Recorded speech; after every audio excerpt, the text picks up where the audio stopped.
Olá pessoal, tudo bem? Então, estamos aqui hoje para nossa primeira videoaula. Por enquanto vai ser algo um pouquinho amador, ainda vou estar sem poder editar esses vídeos, então já peço desculpas desde agora, porque a gente tem pressa, né? Então, eu sei que vocês já têm alguns roteiros de atividades para realizar, nós colocamos alguns em março, e na verdade eram atividades em si, e agora a gente tem roteiro de atividade. Então a ideia é fazer essas videoaulas para que colabore com vocês para construir esse roteiro de atividades, para resolver, mas também para repor um pouquinho as nossas aulas, né?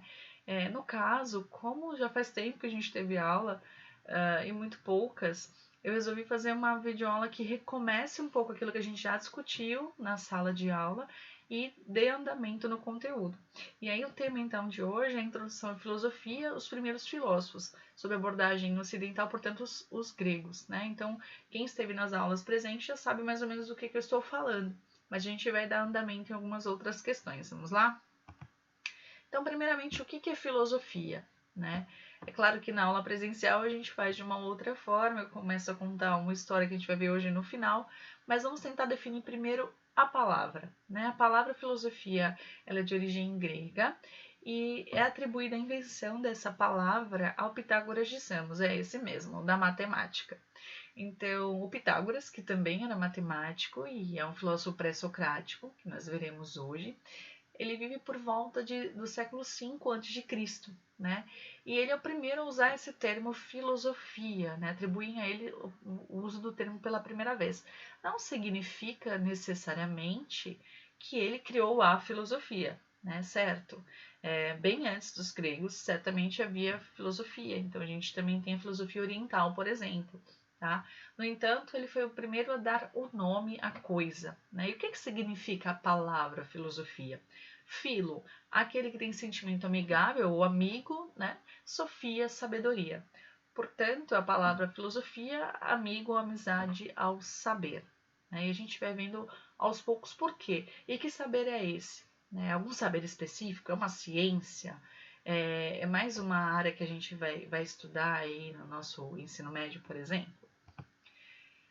Para começar a pensar sobre o que é filosofia, a gente vai pensar como surgiu a filosofia.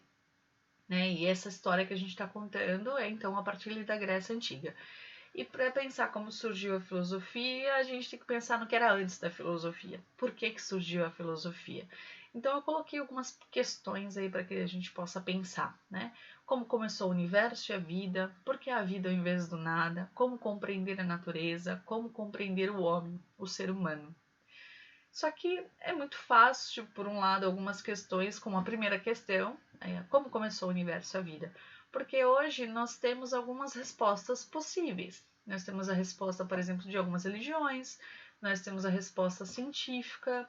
A proposta que eu tenho para vocês é como responder essa questão. Vamos ficar só na primeira. Como responder essa questão? Como surgiu o universo, como começou o universo e a vida, sem apelar para a religião e sem apelar para a própria ciência que nós conhecemos hoje, né? A teoria do Big Bang ou a teoria da criação dentro da religião. Como será que os nossos antepassados, né? Vamos pensar lá nos homens das cavernas, como será que eles respondiam essas questões? Será que nas cavernas eles pensavam isso? Ou mais para frente ainda, algumas civilizações um pouco mais desenvolvidas, como será que elas respondiam essas questões? São questões que permeiam a nossa existência, né? Acho que desde que a gente começa a viver em sociedade, a gente começa a olhar o universo, o mundo, a natureza, a gente começa a se perguntar. Mas vamos pensar nessa questão. Como começou o universo e a vida sem ser a resposta religiosa e sem ser a resposta científica? Como será que as civilizações antigas respondiam isso? Vocês já têm uma ideia? Eu acredito que sim. Quem participou das aulas presenciais já sabe a resposta onde eu estou querendo chegar. Então, na verdade, a filosofia começa justamente questionando essa primeira ideia. Qual é essa primeira ideia? É o mito, né? Hoje, quando nós falamos de mito, parece a gente tem uma relação de que mito é uma coisa que é mentirosa. No entanto, o mito é uma narrativa sobre a origem do mundo e tudo o que existe nele. Então, se nós pensarmos em todas as civilizações antigas, todas elas possuíam mitos, né? A civilização grega, a civilização romana, egípcia, e através dos mitos, eles contavam como surgiu o universo, por que que está chovendo, por que que está sol, por que que não teve uma boa colheita. Então, não havia outras possibilidades de resposta ainda plausíveis. Então, a primeira resposta que nós tivemos para essa e outras questões foi através da mitologia. E mito significa justamente a questão de narrar. Por que narrar? Porque a gente está falando de um período em que a escrita ou ainda não existia ou ela era limitada a um determinado grupo de pessoas.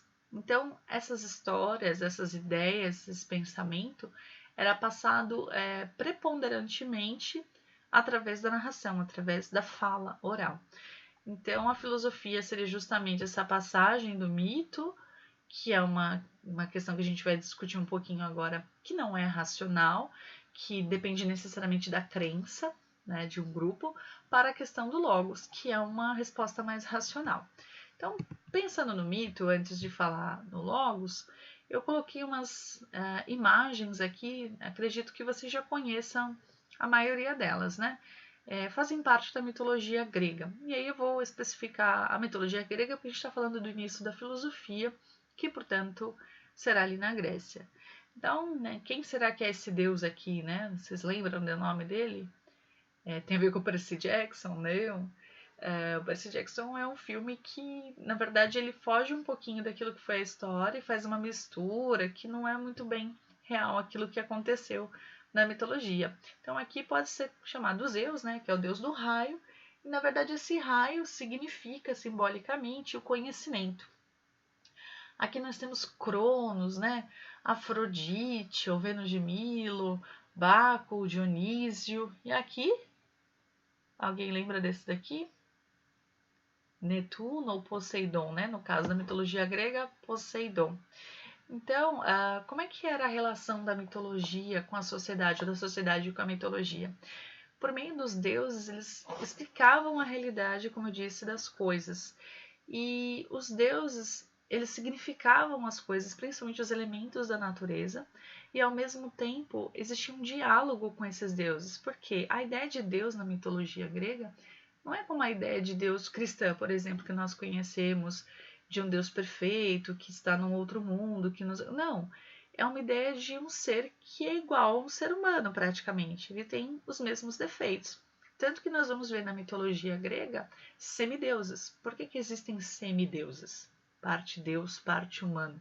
Porque alguns deuses saem do Olimpo, que é onde viviam os deuses, é o lugar mais alto, então, ali de Atenas, e eles vão trair as suas mulheres, deusas, com humanas, por exemplo, ou vice-versa. Então, na verdade, os deuses, o que garantia a categoria de deuses deles era a imortalidade. E aí vocês me perguntam, como assim imortalidade? Então quer dizer que eles existiram de fato? Eu tenho como comprovar que Poseidon existiu? Eu pergunto a vocês, hoje nós temos as religiões. Eu tenho como comprovar que algum desses deuses das religiões existe? Então, o nível de comprovação é o mesmo. Depende da crença de um povo. É uma língua muito próxima à linguagem da mitologia, da linguagem da religião. São coisas distintas, né? Na verdade, a religião ela vai se desenvolver pós-mitologia, né? Ela vai ter uma sistematização melhor. A gente vai discutir isso mais no segundo bimestre. No entanto, ambas as ideias partem de seres sobrenaturais para explicar a realidade e depende necessariamente da crença de um grupo de pessoas para que eles existam. Não há uma comprovação empírica, científica, como a gente falaria hoje. Né? Então, realmente, para os gregos, naquele contexto, esses deuses existiam e eles explicavam o porquê das coisas estavam acontecendo. E se eu, enquanto ser humano, me sentisse inseguro ou quisesse algum tipo de proteção de algum deus, eu faria assim uma festa, uma oferenda, uma reza para esse deus me proteger de alguma maneira, né? Por exemplo, se eu sou um pescador e eu vou para o mar, são muitas coisas que podem acontecer de ruim no mar comigo.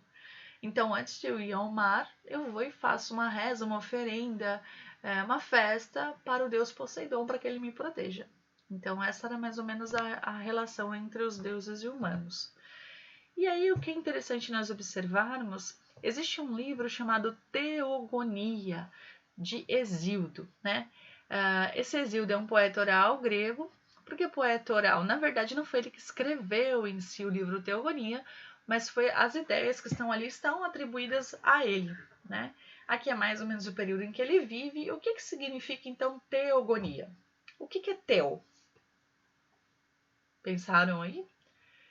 Teo é mais fácil de saber o que significa. Teo, por exemplo, se alguém vai ser padre na igreja, ele precisa fazer necessariamente a filosofia, o curso de filosofia e depois teologia. Ou seja, a palavra tel está relacionada à ideia de Deus. E gonia seria origem. Então, esse livro, que nós temos acesso hoje, inclusive na versão em português, fala da origem dos deuses.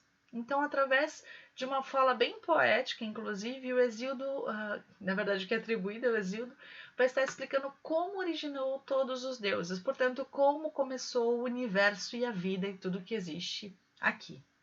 Então, só para vocês terem uma ideia, ele começa mais ou menos falando que no princípio era o caos, né? E de caos veio Gaia, que Gaia é a deusa da terra, que portanto eu preciso de terra para a vida. Depois vem o Urano, que é o deus que representa o céu, e que para juntar Urano com a terra, né, portanto a terra e o céu, eu preciso de uma união, e essa união vem através de Eros, que é o deus do amor.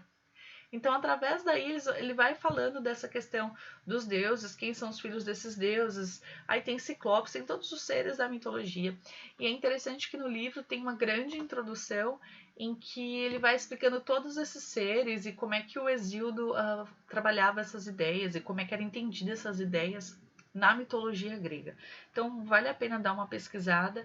É um pouquinho complicado de entender no começo, mas pegando essa introdução, essa explicação, ficou um pouco mais fácil, né? Então, é o livro que fala da origem dos deuses, portanto, a origem do universo, a origem da vida através da origem de cada um dos deuses. Tanto que cada deus representa algum elemento da natureza, algum elemento da questão humana, das relações humanas, né? Então, a origem dos deuses é a origem de tudo que a gente conhece de vivo, de tudo que a gente conhece das nossas relações. Então, a relação dos homens com os deuses a gente falou um pouquinho. E aí, duas histórias que vocês já devem ter conhecido, né? De alguma forma, já devem ter lido, visto em algum lugar, a Caixa de Pandora e Prometeu Acorrentada, né? Para vocês entenderem um pouco mais. Eu não vou me estender nessas histórias, mas na verdade elas demonstram um pouco sobre a questão dos castigos dos deuses, né? Então, Prometeu acorrentado, Prometeu é quem rouba, de fato, o raio de Zeus, né? E ao roubar o raio de Zeus, Zeus o pune. Como é que ele vai punir? Coloca no alto de uma montanha e todos os dias uma águia vem comer um pedaço de seu fígado e ele se reconstitui no dia seguinte, assim, eternamente. A Caixa de Pandora, a Pandora é a primeira mulher que ela é feita também por Zeus para presentear o primeiro homem, só que é colocada nela ingredientes ou características como a curiosidade, e aí como um castigo para o homem, na verdade é um presente, como a gente pode brincar, um presente de grego, literalmente, ele coloca todos os males nessa caixa e fala para que Pandora não pode abrir. Então, Pandora, quando chega e com essa caixa ao lado do homem que foi dado de presente, ela abre e que, portanto, ela é responsável por todos os males da humanidade. Mais uma vez, se a gente fizer uma referência interessante, a gente pegar a questão do cristianismo mesmo, né? A responsável por males da humanidade é a Eva, né? Então, existe uma relação aí de como que a mulher, ou a primeira mulher na mitologia, ou a primeira mulher na religião cristã, ela é vista como responsável dos males, né? E aí a gente vou deixar um questionamento aí, por que será que a mulher é vista dessa maneira? Quem escreve a história, né? Então, existe uma relação entre essa Pandora e essa Eva ou não? Vale a pena pesquisar. Então, para vocês perceberem o que essa mitologia tem a ver com a nossa realidade, né? Claro que a gente pode pensar na relação do que é o mito hoje, como que a gente trabalha com essa ideia de mito, né? Seja das narrações daquilo que a gente conhece, seja o mito nisso que se transformou hoje, que é um herói ou coisa parecida, em como foi se transformando essa ideia de mito. Mas também existem algumas palavras que nós usamos hoje no nosso vocabulário e que fazem parte da mitologia. Então, por exemplo, cronômetro marca o tempo, cronômetro tem a ver com Cronos, que é o deus do tempo. Afrodisíaco, né, são produtos que aumentam a libido e tem a ver com Afrodite, que é a deusa do amor e da beleza. Erótico tem a ver com Eros, que é o deus do amor. E bacanal, vocês sabem o que significa? Vou deixar essa pergunta. Vamos ver se vocês vão pensar de forma histórica ou com o que a gente está vivendo hoje. Vamos lá. Outra pergunta que eu penso, que coloco aqui para vocês. Eu falei que cada um daqueles deuses poderiam ser chamados por um nome ou por outro. Então, Zeus eu também vou encontrar com o nome de Júpiter. Afrodite também, Vênus de Milo. Poseidon, Netuno. Lembram lá do pai da pequena sereia, que é Netuno, com o garfo e o tridente lá, né? É Netuno, não é Poseidon. Hades, que é o deus do submundo, vale a pena lembrar, se vocês já viram um filme de mitologia ou leram, não vão me falar que Hades é o deus do inferno. Inferno é uma concepção religiosa e cristã principalmente. Ele é o deus do submundo. O submundo é onde iriam todas as almas de quem morre. Não importa se é bom ou se é mal, é um lugar em que todas as almas iriam. Existe até aquela história do barqueiro, que, portanto, na Grécia era comum que eles colocassem uma moeda em cada um dos olhos da pessoa que morreu antes de cremar, durante a cerimônia, porque tinha que pagar o barqueiro. Bom, vocês já devem ter ouvido falar nisso. Então, Hades é o deus do submundo e não do inferno. A gente encontra também com Plutão.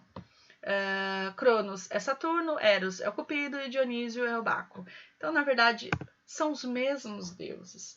No entanto, após a queda e a decadência do Império Grego, vamos dizer assim, e com a ascensão do Império Romano, os romanos chegam à Grécia e eles acham tão interessante essa cultura que eles assimilam essa cultura. Só que eles mudam o nome dos deuses. Então, a gente continua com a mesma concepção dos deuses, com outros nomes. E aí, tirando a dúvida lá do Bacanal, Baco é o deus do vinho, ou Dionísio na cultura grega. E quando as pessoas que trabalhavam com a questão da produção do vinho, que ganhavam a vida dessa forma, queriam uma boa colheita, elas faziam uma festa em homenagem ao deus Baco. Portanto, essa festa chamava-se Bacanal.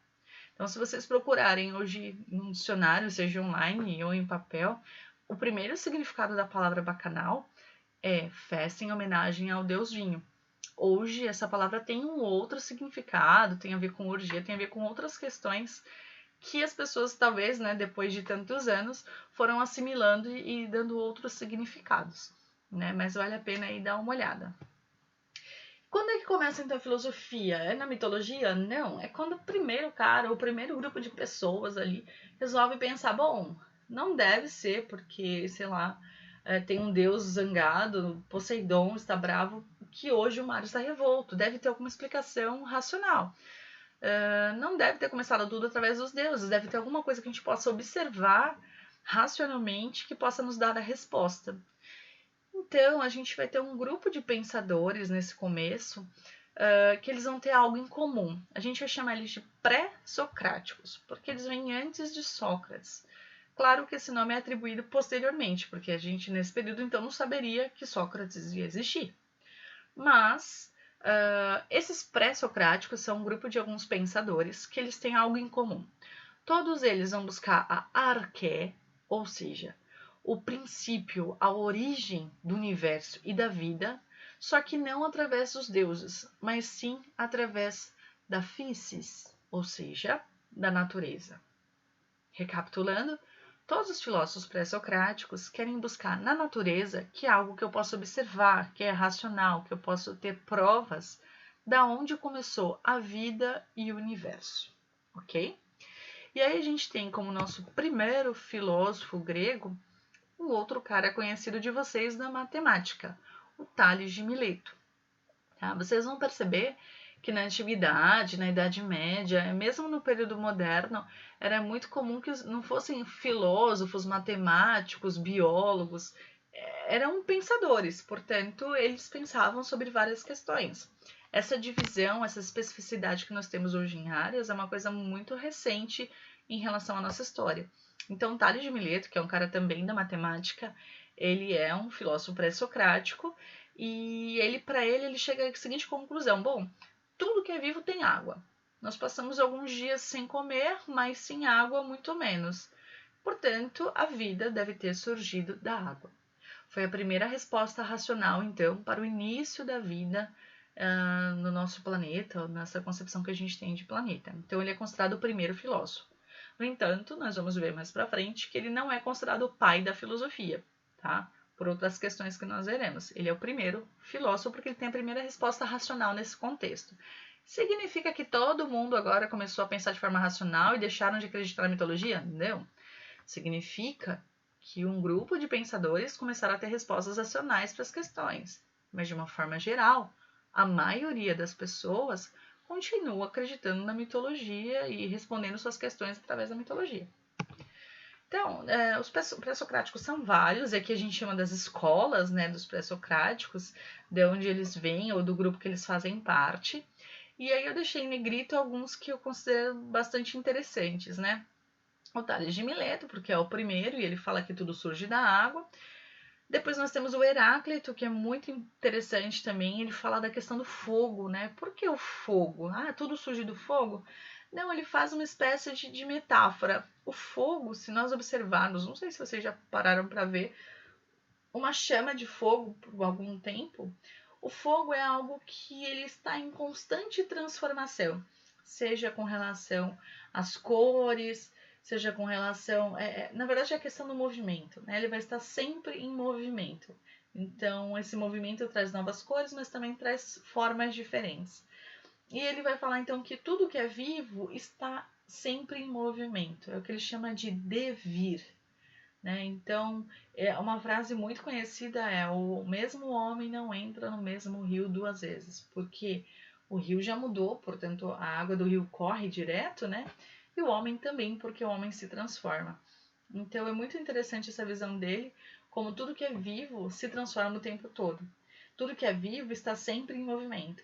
Então, se nós pensarmos hoje com as informações que nós temos, se eu estou aqui parada, teoricamente eu não estou parada, porque tudo que está dentro de mim, né, a questão do sangue, os órgãos, as células, estão em movimento o tempo todo.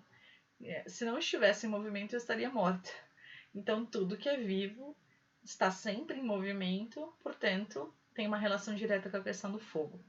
O Pitágoras também, que fala da questão que o número faz parte dessa existência. Então, tudo que nós conhecemos, tudo que é vivo, tudo que nós mensuramos está sempre através de números, né? Nós temos um número de células, nós temos um número de fios de cabelo, nós temos números de tudo. Tudo é composto por número. E aí uma outra ideia interessante é o Demócrito, que a gente está falando aqui de século 7 a século 5, mais ou menos, antes de Cristo, ou seja, 700 anos a 500 anos antes de Cristo. E Demócrito fala em átomo, né? Que hoje a gente já sabe um pouco mais sobre o que é átomo, e ele não tinha nem instrumentos para conhecer o que é um átomo, que é a menor partícula da matéria, e que, portanto, ele coloca isso no nível da razão só. Ele não tem como comprovar, mas ele fala que tudo que é vivo é composto por átomos. Então, esses carinhas aí, vou voltar aqui, esses carinhas aí compõem o grupo de pré-socráticos, né? E o que eles têm em comum, retomando, é a questão de entender de forma racional na natureza de onde começou tudo, né? O surgimento da vida, do universo. Daí eu falei que eles são os pré-socráticos porque tem Sócrates, né? E Sócrates é uma figura interessante da filosofia, ele é considerado o pai da filosofia. Por que ele é o pai da filosofia? Porque ele muda os rumos da filosofia. Enquanto os pré-socráticos queriam saber da origem do universo, da natureza, o Sócrates quer saber do ser humano. Ele quer saber de questões que têm a ver conosco, com a nossa vivência, com as nossas relações, com a nossa sociedade, por aí vai. E a partir dele, então, a filosofia passa a ter um novo foco, um novo olhar. Por isso que ele é considerado o pai da filosofia. Mas para vocês entenderem, dos pré-socráticos até Sócrates, aí, a questão histórica, né?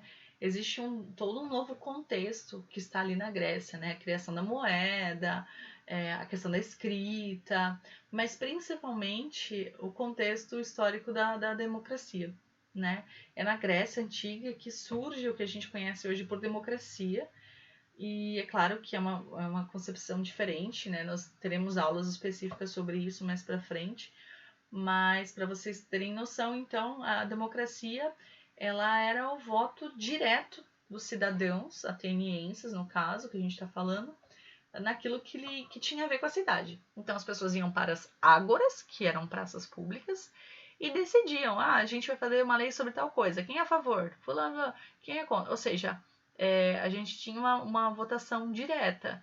E aí os representantes daquele poder eram colocados à sorte. Não eram eleitos nem coisa parecida. Por quê? Porque qualquer um poderia ter o poder desde que fosse cidadão ateniense. Qual que é o problema? Esse qualquer um era um grupo bem pequeno, cerca de 10% da população. Porque para ser considerado cidadão, não era qualquer um que vivia na cidade. Tinha que ser grego, filho de grego, homem e preferencialmente proprietário de terras. Então a democracia começa de uma forma estranha, em que o poder do povo, né, demo é povo, cracia é governo, esse povo é um povo limitado, né? Mas o que é importante a gente saber para conhecer agora esses próximos personagens aí, né?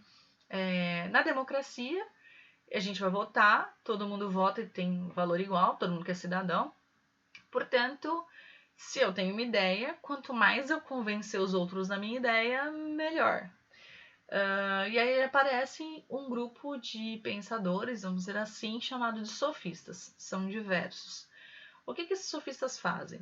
Eles ensinam, eles são considerados os primeiros professores, porque eles ensinam em troca de um valor, coisa que antes não acontecia.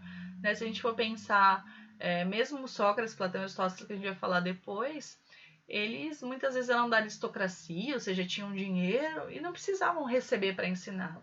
Eles simplesmente ensinavam, eles simplesmente discutiam. Né? Os sofistas, eles recebiam para isso. Eram pessoas muito inteligentes, viajadas, só que qual era a questão? Eles não acreditavam que existia uma verdade. Então, o mesmo objeto que eles pegavam num lugar, então eles pegam isso que a gente tem hoje como mouse, mas um objeto que aqui pra gente pode parecer preto, para eles não é preto necessariamente, porque dependendo do contexto, dependendo do lugar, pode ter uma representação diferente. Então, para eles, a verdade é relativa. O que importava era o como convencer as pessoas dessa minha verdade. Ou seja, eles ensinavam retórica, que é a arte do bem falar. Né? Então, eles ensinavam como convencer os outros daquela determinada verdade minha. E isso na democracia era fundamental, porque se eu queria que convencer os outros da minha ideia para que fosse aprovada de alguma maneira, então eu preciso convencer, eu preciso falar bem. Né? E aí, em contrapartida, eles tinham como, digamos, inimigo nesse período o Sócrates, justamente porque o Sócrates buscava a verdade. Ele acreditava que existia sim a verdade e que a verdade a gente poderia chegar nela através de um processo que ele chama de maiêutica e ironia. O que é a maiêutica? Maiêutica significa parto das ideias. Parto no sentido de parir mesmo. A mãe dele era parteira.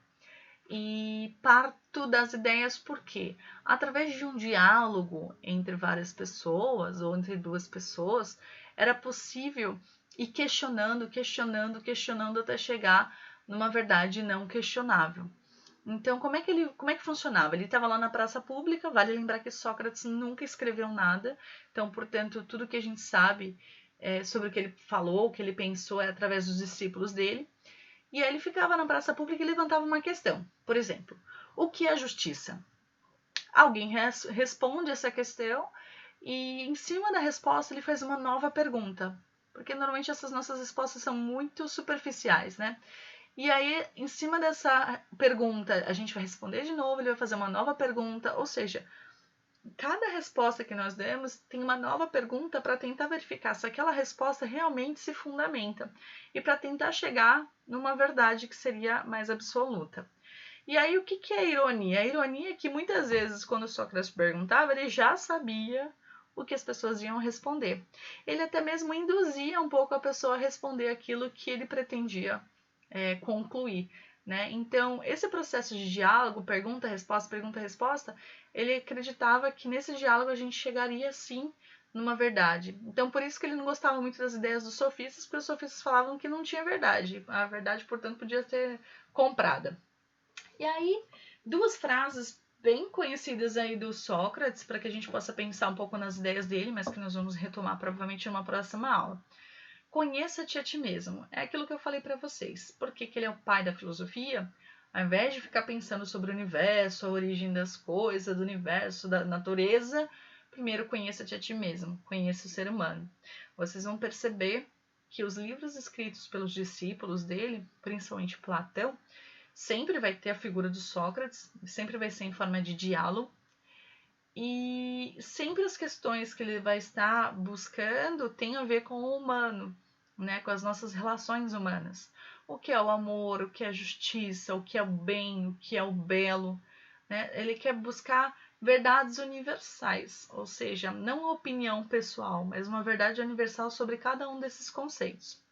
E aí, num outro momento, então, uma outra frase muito conhecida que vocês devem falar aí brincando é: eu só sei que nada sei. E aí eu vou fazer travar um pouquinho aí a cabeça de vocês, eu costumo fazer isso presencialmente, vamos ver se vai dar certo. Se eu só sei que nada sei, que é uma frase, né, uma afirmação, eu sei alguma coisa. Eu sei que nada sei. Então, se eu sei alguma coisa que eu nada sei, então não é verdade que eu nada sei, porque eu já sei que eu nada sei. Deu para entender? Então, essa brincadeira, esse trocadilho, na verdade, é para tentar mostrar que, olhando essa frase, parece uma contradição. Só sei que nada sei. Então, eu sei que nada sei, portanto, eu sei alguma coisa, portanto, é mentira que eu nada sei. Né? A gente trabalha isso em lógica, que é uma área também da filosofia. No entanto, o que ele quer dizer com isso? Né? Quando a gente está falando lá de mitologia, era comum na Grécia Antiga as pessoas irem se consultar no oráculo. O que é um oráculo? Lembram aí dos filmes que vocês viram? Né? Os 300, Matrix, que é um pouco mais antigo, dentre outros. O oráculo era uma espécie de sábio que podia, entre aspas, prever o futuro, né? Seja porque ele era vidente, na crença de alguns, ou porque simplesmente ele era um sábio. E aí tinha o oráculo de Delfos, e o oráculo de Delfos, ali na Grécia Antiga, em Atenas, foi consultado para saber quem era o homem mais inteligente da Grécia. E ali ele respondeu, então, que era Sócrates. Todos achavam que ia ser um dos sofistas, afinal, eles recebiam para ensinar, eles eram super inteligentes. No entanto, Sócrates ficou conhecido como o mais sábio, principalmente por conta dessa frase. O que quer dizer essa frase? Quanto mais eu acho que eu sei as coisas, menos eu busco as coisas. Portanto, eu nunca vou me tornar um sábio. Então, na verdade, eu só vou ser um sábio, eu só vou saber quando eu assumir a minha ignorância. Ignorância no sentido de que eu não sei certos conhecimentos. Eu costumo dar o seguinte exemplo. Eu tentei uma vez começar a ter aulas de música sozinho, ou seja, buscar lá no YouTube aulas de violão, mais especificamente. E até então eu achava que música lá, as notas musicais, era do, ré, mi, fá, sol, lá, si, dó e acabou. A partir do momento que eu comecei a ver as videoaulas, pesquisar mais, eu comecei a ver que existiam outras coisas, né? Fá sustenido, dó maior, e por aí vai. Claro, eu não consegui aprender, até porque foi num período muito curto de férias. No entanto, ao abrir os olhos para começar a ver essa questão, eu percebi a ignorância minha em música. Então, às vezes, nós nos achamos muito sábios em algumas coisas, mas quando a gente começa a investigar de fato, a gente percebe que tem muita coisa que nós não sabemos. Né? Um outro exemplo que eu costumo dar muito em aula é que eu já passei por um caso de uma aluna ter afirmado, no primeiro ano do ensino médio, com 15 anos, 14, 15 anos, que ela já sabia tudo, que não precisava mais aprender o que estava ali na escola, porque tudo que ela precisava aprender ela já tinha aprendido na igreja. A questão não é o aprender na igreja ou fora da igreja, apesar de que a gente tem que compreender que o que a gente aprende na igreja tem uma função, o que a gente aprende na escola é outra, né? Na escola a gente vê ciência. A questão é eu achar que com 15 anos eu já aprendi tudo o que eu precisava aprender, né? Então, na verdade, o Sócrates, na sua sabedoria, ele percebe que independente da idade, independente de quantas leituras, de quantos estudos, de quantas viagens nós façamos, nós nunca vamos saber de tudo. E quando a gente descobre alguma coisa que a gente não sabe, a gente descobre um universo que não sabe. né? Para quem nunca tinha ouvido falar em filosofia, quando começa a ter no primeiro ano, começa a perceber quanta coisa que vocês não sabem. Mesmo eu tendo feito a universidade, o curso de filosofia, tem muita coisa de filosofia que eu também não sei. Então, o que a gente pode tirar de conclusão, né? Só sei que nada sei nos torna sábios, porque a gente admite que a gente precisa aprender mais. O problema é quando eu acho que sei tudo e não quero ouvir o outro, né? Então, a partir ali de Sócrates, eu coloquei alguns dos seus discípulos, Platão, e logo em seguida o discípulo de Platão principal, Aristóteles, né?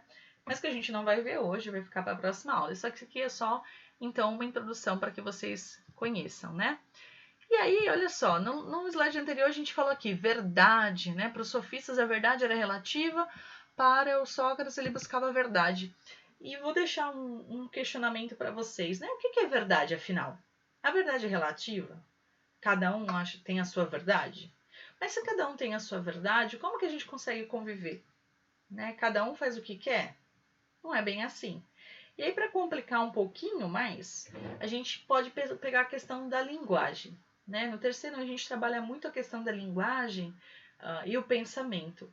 Então, nosso pensamento é muitas vezes determinado pela nossa linguagem, pela nossa cultura, e a gente não consegue perceber isso. Agora eu vou tentar dar uma demonstração sobre essa questão. Então, se a gente pegar a palavra verdade, em 3 línguas diferentes, elas são palavras diferentes, é claro, no entanto, o seu significado também é diferente. Em latim, verdade é veritas. Veritas significa, resumidamente, aquilo que eu posso provar, de forma empírica, que eu posso tocar, que eu posso ver, né, de forma empírica. Aletheia, no grego, já uma verdade é aquilo que se apresenta para mim, uma representação das coisas. Então, como eu capto as coisas, a minha representação, resumidamente, seria isso. Então, diferente daquilo que eu posso provar, simplesmente é o como as coisas se apresentam para mim. Emuná, em hebraico, é verdade também. E significa a verdade divina, a verdade revelada por Deus de alguma forma. Então, assim, claro que não é exatamente isso, mas eu estou trazendo de forma bem simplificada para vocês entenderem. Então, dependendo da língua, o significado da palavra verdade é diferente. Ou é o que eu provo, ou é como eu percebo as coisas, ou é a verdade divina revelada. Então, vocês percebem, na nossa língua portuguesa, a gente só tem essa palavra, verdade, né? E qual que é o problema? Eu posso estar falando verdade no sentido de emuná, na verdade revelada. E eu estou dialogando com uma pessoa que compreende a verdade como a questão veritas, que é comprovada. E aí a gente está com um tema central discutindo. E aí eu fico falando, mas isso é verdade. E a pessoa fala, não, não é verdade. No entanto, a nossa concepção de verdade é diferente, né? Então, se eu acredito que verdade é divina, ou se eu acredito que verdade é comprovação, não adianta a gente ficar discutindo sem antes definir qual o critério de verdade. Não tem uma verdade mais verdadeira ou não. Mas, assim, eu tenho que saber qual o critério de verdade que a gente está discutindo. Então, antes de iniciar um diálogo, é interessante a gente perceber isso, né? Então, por isso que é importante quando a gente estuda, seja em filosofia, em português, ou qualquer área de humanas ou de linguagens, a questão das palavras, né? Tem um filósofo chamado Wittgenstein que ele vai falar que o limite das minhas palavras é o limite do meu mundo. Ou seja, muitas vezes a gente está falando em aula uma palavra e o aluno não entende. Ele aí pergunta o significado e você fala, e aí vocês vão lá e falam assim, professor, então por que não falou outra palavra? Porque não é a mesma coisa. Né? A gente até tem um sinônimo às vezes, mas a palavra não é exatamente a mesma coisa. Então, quanto mais palavras nós conhecemos, melhor a gente compreende o mundo que a gente vive, melhor a gente se comunica, melhor a gente dialoga. Por isso que é importante, ao ler um texto, a gente grifar, sim, palavras que a gente não conhece e procurar para enriquecer um pouco o nosso vocabulário. Senão, eu vou sempre ficar falando as mesmas coisas com as mesmas pessoas. E aí, eu não vou entender coisas mais complexas, não vou conseguir me comunicar com outro tipo de pessoa, vou ficar sempre no mundo fechado. Então percebam, né? Do simples conceito do que é verdade, a gente podia ficar horas e horas falando sobre isso, a questão da linguagem, ela vai determinar, sim, a minha ideia do que é verdade, tá? Ou pelo menos vai influenciar muito. Então, o que isso nos interessa? O que essa discussão nos interessa? Para quê, por exemplo, filosofia, né? O conhecimento das diferentes ciências, de todas essas que a gente vê na escola, inclusive matemática, biologia, tudo parte de problemas filosóficos, ou seja, de questões filosóficas. A gente costuma dizer que a filosofia foi o berço de todas as outras ciências, foi lá que começou, né? Porque partiu de questionamentos e todas as ciências partem de questionamentos. Mesmo se for pensar, sei lá, na medicina, que vem aí da biologia, se eu quero saber a cura do câncer, a cura do coronavírus, eu parto de questionamentos, eu parto de propostas, de hipóteses, né? Então, tudo parte de problemas filosóficos. E sempre a gente está buscando um certo tipo de verdade, uma concepção de verdade. Então, isso, o que a filosofia tenta nos movimentar? Uma curiosidade, né? Inclusive, tem o próprio Sócrates vai falar que fazer filosofia é como se fosse uma criança. Vocês têm algum irmão pequeno, primo pequeno? A criança costuma perguntar muito as coisas. É sempre o porquê, o porquê, o porquê. Nós adultos costumamos muitas vezes castrar, falar, é porque é assim e acabou. Qual que é o problema? A gente vai recebendo as respostas do porquê, o porquê, o porquê, e vai se contentando com essas respostas. Mas quem disse que essa resposta que nós tivemos é a única, é a verdadeira, é a melhor?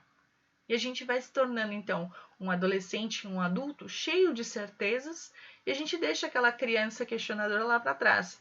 O problema disso é que muitas vezes nós não nos identificamos conosco, ou seja, as nossas ideias são só reprodução das ideias dos outros. A gente não escolhe, né? Já escolheram por nós.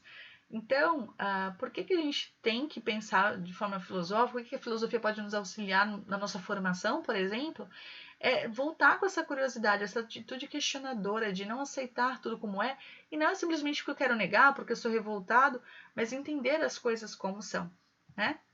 Então, é uma reflexão do senso comum, a gente vai ver melhor o que é o senso comum no próximo bimestre também, mas é um conhecimento mais básico do popular e busca mais profundidade no conhecimento, né? Então, para que a gente tenha uma visão, uma postura mais crítica com relação à realidade. E para que me serve, então, essa filosofia? Né? Primeiro, a gente tem que definir o que é servir, o que é ser útil. Né?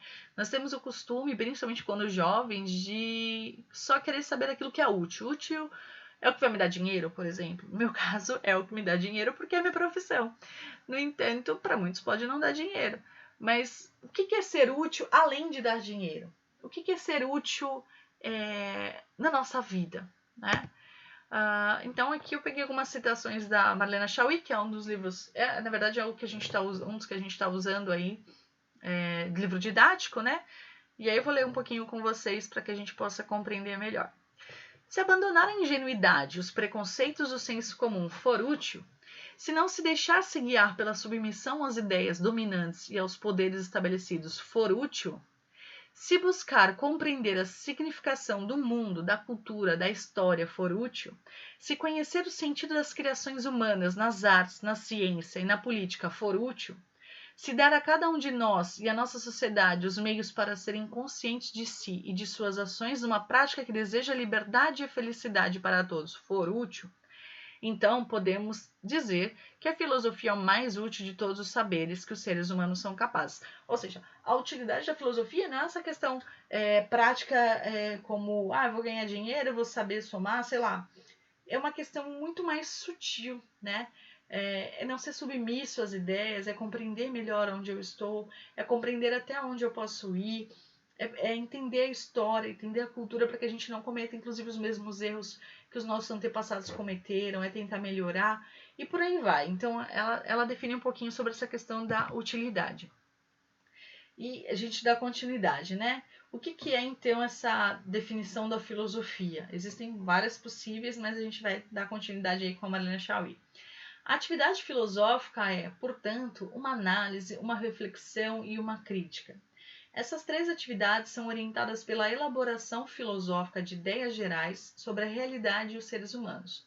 Portanto, para que essas três atividades se realizem, é preciso que a filosofia se defina como busca do fundamento, princípio, causas e condições, e do sentido, significação e finalidade da realidade em suas múltiplas formas, indagando o que essas formas de realidade são, como são e por que são, e procurando as causas que as fazem existir, permanecer, mudar e desaparecer. É ser aquela criança chata que eu falei para vocês, né? Por que as coisas são assim? Elas têm que permanecer assim?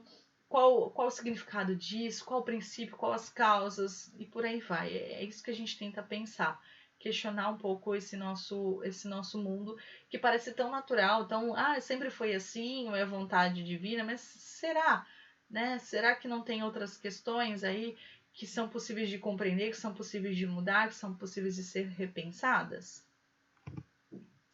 E aí ela tenta fazer uma definição de filosofia por aquilo que a filosofia não é, né? Então, tudo aquilo que não é, para a gente tentar entender o que a filosofia é. Vamos lá, mais uma etapa. A filosofia não é ciência, é uma reflexão sobre os fundamentos da ciência, isto é, sobre procedimentos e conceitos científicos. Não é religião, é uma reflexão sobre os fundamentos da religião, isto é, sobre as causas, origens e formas das crenças religiosas. Não é arte, é uma reflexão sobre os fundamentos da arte, isto é, sobre os conteúdos, as formas, as significações das obras de arte e o trabalho artístico. Não é sociologia nem psicologia, mas a interpretação e avaliação crítica dos conceitos e métodos da sociologia e da psicologia. Não é política, mas interpretação, compreensão e reflexão sobre a origem, a natureza e as formas do poder e suas mudanças. Não é história, mas reflexão sobre o sentido dos acontecimentos inseridos no tempo e compreensão do que seja o próprio tempo. Ou seja, ela está falando tudo aquilo que não é, mas ao mesmo tempo o que é. Então, não se surpreendam se durante as aulas de filosofia a gente meter o bedelho em todas essas áreas. Se a gente falar de ciência, de arte, de religião, de política, de história, é porque faz parte da filosofia. Né? Não que a gente saiba tudo, mas a gente pensa, questiona sobre todas essas questões, porque são questões humanas. Né? Como Sócrates fez lá conosco, trazemos o conheça-te a ti mesmo para pensar, né? Então, primeiro pensar as questões humanas. Então, a gente vai estar metendo bedelho aí em várias áreas, a gente vai estar discutindo sobre várias áreas.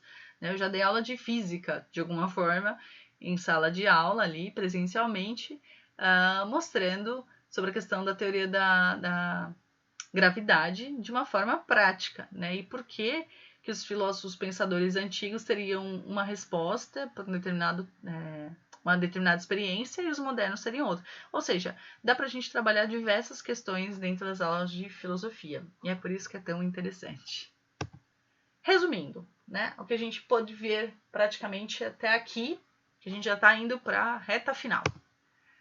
Vamos ver se vocês lembram. O conhecimento das diferentes ciências nasce da filosofia, que impulsiona a investigação pela verdade, então está sempre buscando a verdade, ainda que essa não seja eterna e imutável. Então, Sócrates acreditava numa verdade, mas a gente sabe que não tem uma verdade eterna e imutável. Ou seja, mesmo a ciência que tenta comprovar as coisas, ela tem uma verdade que é uma verdade mais próxima daquilo que seria racional. No entanto, pode ter uma teoria científica depois de 100 ou 200 anos que derrube a teoria anterior. Então, não é imutável e eterna, né? São verdades temporárias também. A passagem da explicação mitológica da realidade para a racional, do logos, razão. Ou seja, a filosofia começa necessariamente quando a gente começa a questionar a visão mais fantasiosa, mística, sei lá como vocês quiserem falar da questão da mitologia, ou seja, daquilo que não depende da questão racional, mas sim da crença, das formas que não tem como a gente comprovar. A filosofia surgiu quando alguns pensadores gregos, então, se deram conta que a verdade do mundo e dos humanos não era algo secreto e misterioso, né, que precisava ser revelado por divindades ou alguns escolhidos, mas que, ao contrário, podia ser conhecida por todos por meio das operações mentais de raciocínio, que são as mesmas em todos os seres humanos. Então, portanto, todos nós somos capazes de conhecer, todos nós somos capazes de chegar a uma conclusão como o Tales de Mileto chegou, porque nós temos as mesmas capacidades mentais. Os primeiros filósofos foram conhecidos como pré-socráticos e buscavam a arqué, né, origem, o princípio de tudo que é vivo na physis, natureza, sendo que cada um deles chegou a uma resposta relacionada a algum elemento natural. Né? Então, eles perceberam na natureza uma resposta racional para suas questões. O primeiro filósofo grego, né, foi Tales de Mileto, que afirmava que tudo que é vivo teve princípio na água. Vai lembrar mais novamente, não é que toda a filosofia iniciou na Grécia. A gente costuma estudar a partir da Grécia porque ali começou a ser dado o nome de filosofia. No entanto, existia filosofia antes da Grécia. Tá? Vale aí uma pesquisa na filosofia oriental, por exemplo. Sócrates foi contemporâneo aos sofistas, em Atenas, na Grécia Antiga. Mas enquanto esses sofistas ensinavam retórica, né, a arte do bem falar para convencer os outros, retórica e oratória, em troca de remuneração, eles eram os primeiros professores, ele queria buscar a verdade por meio da maêutica, do diálogo lá, né, queria tentando construir uma verdade. Em diálogos nas ágoras, ágoras eram as praças públicas com os jovens, o que lhe levou à morte, né? E aí, dando um spoiler aí da próxima aula, como assim levou à morte, né? Como ele começou a trazer essas ideias, algumas pessoas não gostaram, né? Principalmente alguns poderosos ali do período, porque ele começou a influenciar muitos jovens nessas ágoras, questionando ali, e esses jovens começaram a não acreditar necessariamente naquilo que os governantes queriam que eles acreditassem, que era inclusive a questão da mitologia e dos deuses. E aí ele então foi condenado pelos governantes, pelos magistrados, à morte. Né? Por que foi condenado à morte? Por corromper a juventude.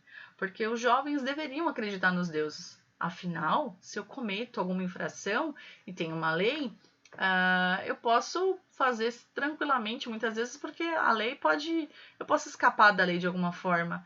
No entanto, se eu cometo uma infração e existem deuses que vão me punir, vocês viram que a punição de Zeus é muito grave. E os deuses estão em todos os lugares. Então, era preferível que as pessoas daquele momento acreditassem nos deuses, principalmente os jovens, do que simplesmente nas leis. Então, esses governantes, esse grupo aí mais poderoso, resolveu que era melhor cortar o mal pela raiz. Então, condenaram Sócrates a tomar cicuta, que é veneno, e deram uma opção para ele no julgamento. Bom, se você negar tudo aquilo que você falou até agora, você poderá sair vivo. Caso contrário, você vai morrer. E aí Sócrates, então, decide por sua morte, ou seja, ele decide que vai continuar afirmando aquilo que ele estava afirmando desde então, e ele morre. Essa é uma imagem, né? Tá aí o autor da pintura e tudo do tema. Seria Sócrates, né? Apontando para cima. E aí ele, ao tomar cicuta, né? Como se fosse uma caneca ali, algo parecido, para tomar cicuta. E ali em volta os seus discípulos. A gente pode ver muito bem todo esse percurso do julgamento do Sócrates até a morte dele no livro chamado Apologia de Sócrates. Esse livro Apologia de Sócrates, ele é escrito por Platão, ele é em forma de diálogo também, ele é bem pequenininho, é livro de bolso, e vai falando todo esse percurso, desde a sua condenação, porquê da sua condenação, até efetivamente a sua morte. São os últimos momentos de Sócrates. Vale a pena também pesquisar e ler. E aí, para a gente quase que encerrar, tem esse e depois tem as dicas, né? Eu separei um vídeo que representa um texto que eu costumo começar as aulas de filosofia com esse texto. Hoje a gente está fazendo o contrário, né? Esse Platão que nós falamos e que nós vamos falar mais para frente, ele tem um livro chamado A República. E aí no livro, na parte lá 7ª do livro República, tem um texto que a gente chama de Alegoria da Caverna. O que é uma alegoria? É uma metáfora. Lembram das aulas de português? Figura de linguagem. Metáfora, mais ou menos quando a gente diz uma coisa querendo dizer outra, mas dando uma grande ênfase. Então, no caso, essa alegoria da caverna, que muitos chamam de mito da caverna também, é um outro nome que vocês podem encontrar, seria uma história que ela quer dizer outra coisa, não necessariamente o que está ali. Eu vou passar agora o videozinho dessa história, a gente vai assistir juntos, né? E depois a gente vai discutir, ou não necessariamente hoje, mas numa próxima aula. Eu vou deixar mais as questões mesmo. Eu só vou retornar aqui para que a gente possa assistir o vídeo.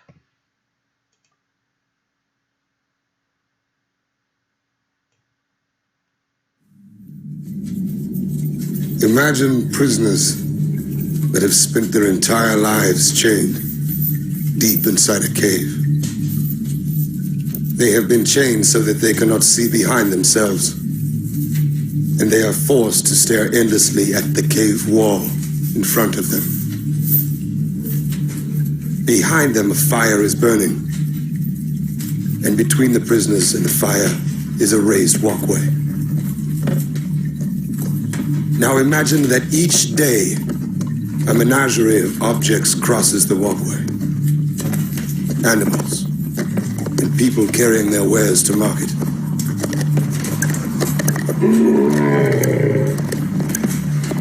Their shapes create an intricate shadow play on the wall in front of the prisoners. This is the only world that the prisoners have ever known. The shadows and the echoes of unseen objects.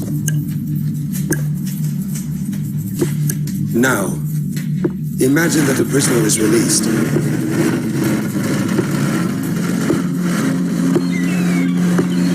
After some time adjusting to the blinding light,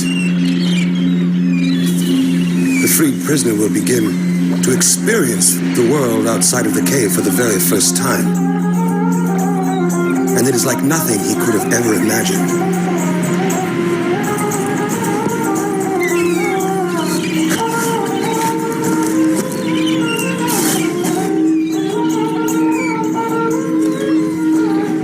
With his new perception of the world, the man will of course want to return to his friends to share his incredible discoveries.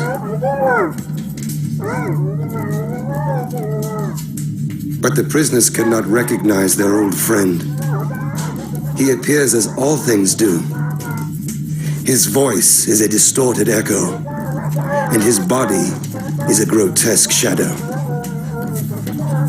They cannot understand his fantastic stories of the world outside of the cave.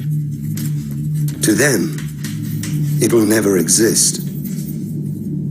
This, of course, does not make the world outside of the cave any less real.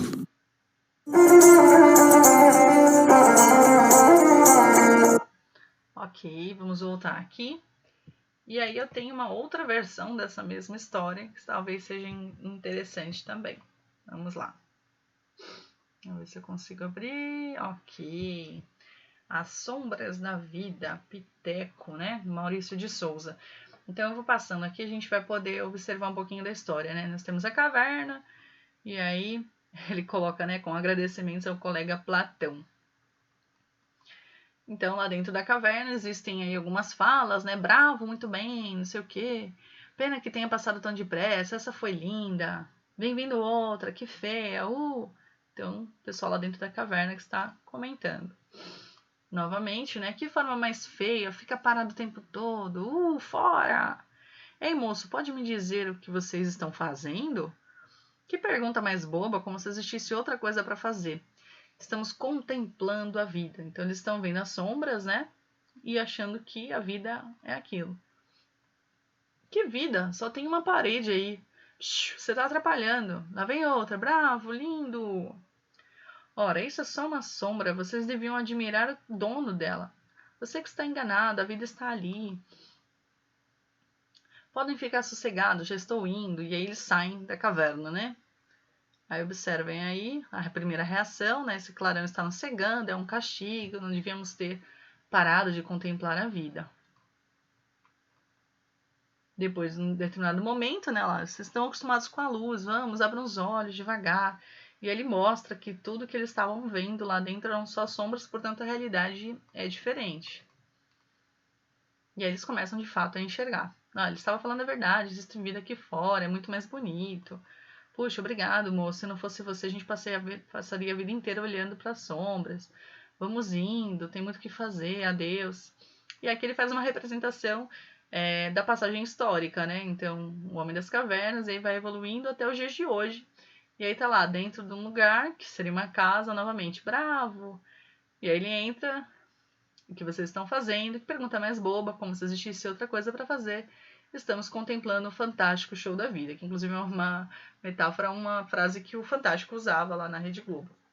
Então aí ele faz uma relação entre a alegoria da caverna, né, e os dias de hoje, portanto, com a ideia da televisão. Né? Eu poderia até acrescentar agora a questão do celular. Né? Então, o que fica dessa história? Os homens estão na caverna, em sombras. Quem são esses homens que estão na caverna, que só vêem sombras? Por que esse que sai, quando vê a realidade, ele volta, ninguém acredita nele? Por que as pessoas não escutam ele? Por que elas não acreditam no que ele está falando? Vocês sabem me responder? A gente vai discutir um pouco isso mais pra frente.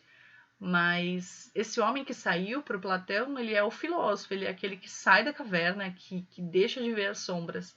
E o problema é que muitas vezes a gente só viu sombras e sempre só foi visto sombras, então é difícil a gente questionar essa realidade, né? Então vamos pensar nisso. Existem vários filmes aí que a gente pode pensar que nos ajudam a refletir sobre essa questão, mas que a gente vai dialogar nas próximas aulas. Agora, para finalizar, né, a gente vai para as nossas dicas. Todo final, assim, eu posso dar algumas dicas de filmes, links, para que vocês assistam para melhorar um pouquinho a compreensão de vocês. Como a gente falou muito de mitologia, a minha dica de hoje, a minha orientação, é Fúria de Titãs 1 e 2, né? O Fúria de Titãs, ele vai trazer alguns elementos da mitologia muito interessantes, inclusive o Fúria de Titãs 2, os deuses, vou dar um spoiler de novo, os deuses começam a morrer. E por que eles começam a morrer se os deuses são imortais? Porque as pessoas deixam de acreditar. Então tem uma relação muito grande ali com o que a gente pode pensar sobre a filosofia. Então fica a dica, se vocês puderem pesquisar aí, assistir, já que vocês estão em casa, né? Fúria de Titãs 1 e 2. Melhor que o Percy Jackson. Merli. Merli é uma série, e aí já não necessariamente tem a ver com a nossa aula, é uma dica geral para qualquer ano, para qualquer um que esteja interessado em filosofia. O Merli, ele é um professor de filosofia, é uma série espanhola, tá no Netflix, mas também tem em outros lugares aí acessíveis. E o interessante é que cada um dos episódios tem o nome de um filósofo. E aí as histórias que vão acontecendo com esses jovens, que são aí mais ou menos como vocês no ensino médio, tem a ver com esse filósofo. Um exemplo é, num determinado momento que eles vão trabalhar com Guy Debord, que é um cara que fala da sociedade de espetáculo, né?